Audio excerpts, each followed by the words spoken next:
hope you're doing great today. So you've probably wondered on occasion, well, is it better to invest in a single asset deal or in a fund? Especially in the current environment, funds are becoming more and more popular.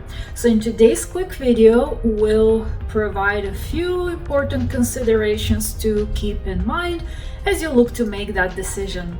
But as usual, our videos are for educational and entertainment purposes only and do not constitute tax, legal, or investment advice. So let's begin.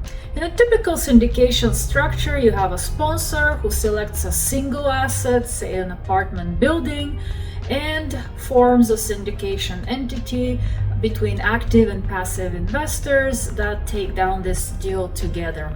In a fund structure, the sponsor has the ability to raise those proceeds upfront or potentially form a large fund with a number of different assets across parts of the country, different markets or different sub-markets within the same state in an effort to provide a little bit more diversification for the passive investors.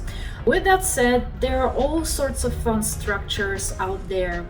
For example, one is an evergreen fund where the investors could continue reinvesting in that fund on an ongoing basis. There are open-ended funds where investors can enter and exit at predetermined points.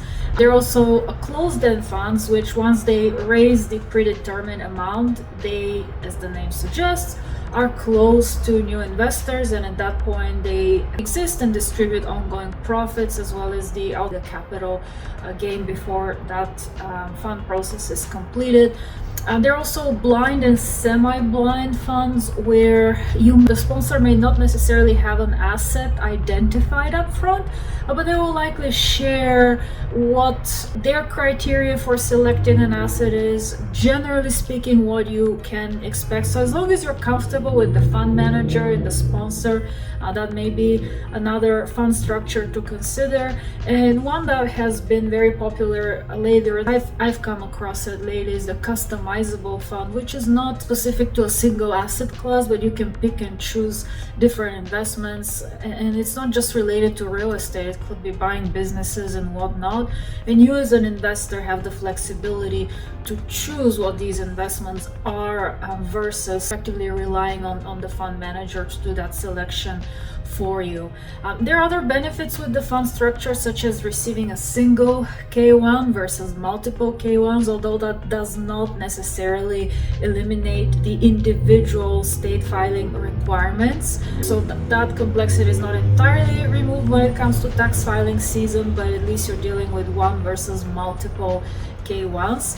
And as usual, the key thing to remember and consider is who is the fund manager, and do you really trust that person to make the right selection? We actually did a whole video on the topic, how to vet a fund investment opportunity and specifically the fund manager, because that will be key for the overall performance of the fund. So we hope today's video was helpful to demystify some of the various fund types out there and why it may make sense to consider an investment in a fund structure. But of course, ultimately that decision will depend on you and your investment goals, objectives, and criteria. We hope you found today's video helpful, and if you did, please like, share, and subscribe, and we'll see you at the next one.